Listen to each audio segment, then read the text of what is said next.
과학 3단원 여러가지 기체 경험을 떠올려 봅시다. 금속을 자르거나 붙이는 장면을 본 적이 있습니까? 금속을 자르거나 붙일 때는 높은 온도가 필요한데 높은 온도의 불꽃을 만들기 위해서는 산소가 필요합니다. 그 이유는 무엇일까요? 1. 기체 발생 장치 꾸며기. 실험을 하기 전에 약품이 눈에 들어가면 위험합니다. 두 번째, 호흡을 깊게 마시면 안 됩니다. 세 번째, 향불을 다룰 때는 화상에 주의해야 합니다.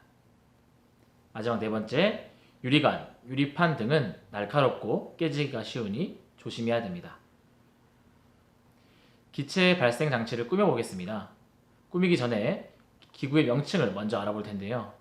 스탠드의 지지대가 헐렁한 경우에는 오른쪽으로 돌려 단단히 고정합니다. 집게잡이의 나사를 조절하여 링을 고정하거나 높이를 조절할 수 있습니다. 핀치 집게입니다. 핀치 집게는 손으로 전체를 감싸쥐고 엄지와 검지로 눌러 양을 조절합니다. 실제 실험에서는 확 열지 않도록 연습해 봅니다. 나머지 실험 기구의 명칭입니다.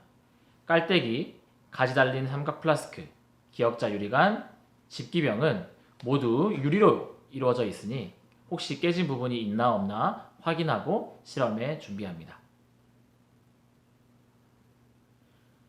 기체 발생 장치 꾸미기입니다. 첫 번째, 짧은 고무관을 끼운 깔때기를 스탠드의 링에 설치하고 고무관에 핀치 집게를 끼웁니다.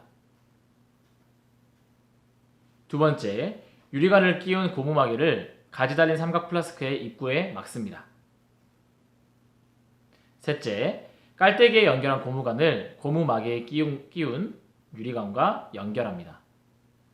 넷째, 가지 달린 삼각 플라스크의 가지 부분에 긴 고무관을 끼우고 고무관 끝에 기역자관을 연결합니다.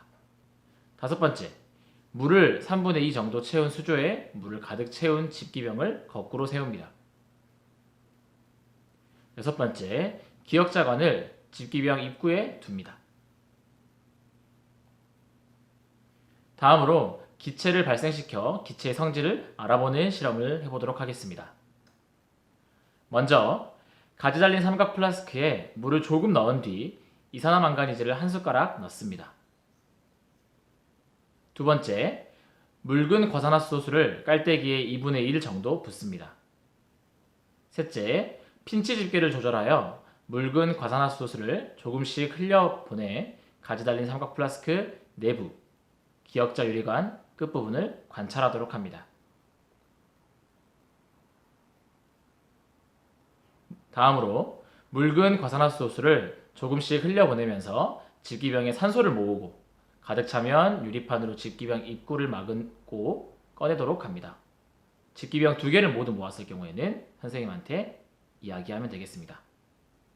다음, 집기병을 열지 않은 상태로 흰 종이 뒤에 대고 색을 관찰합니다. 유리판을 열어 손으로 바람을 일으켜 냄새를 맡아보기도 합니다. 다음으로 향불을 넣어 불꽃이 변화하는 모습을 관찰해 봅니다.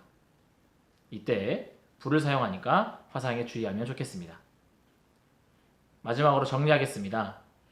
기체 발생 장치에서 묽은 과산화수소수를 조금씩 흘려보내면서 가지 달린 삼각 플라스크 내부와 수조의 기역자 끝 유리 부분을 관찰한 결과를 적어보도록 합니다. 두 번째, 산소의 성질을 생각해 보도록 합니다. 산소에는 어떤 성질이 있는 것 같나요? 우리는 산소를 어떻게 이용하면 좋을까요? 공기 중에 산소의 양이 지금보다 더 많아지면 어떤 일이 생길지 생각해 봅시다.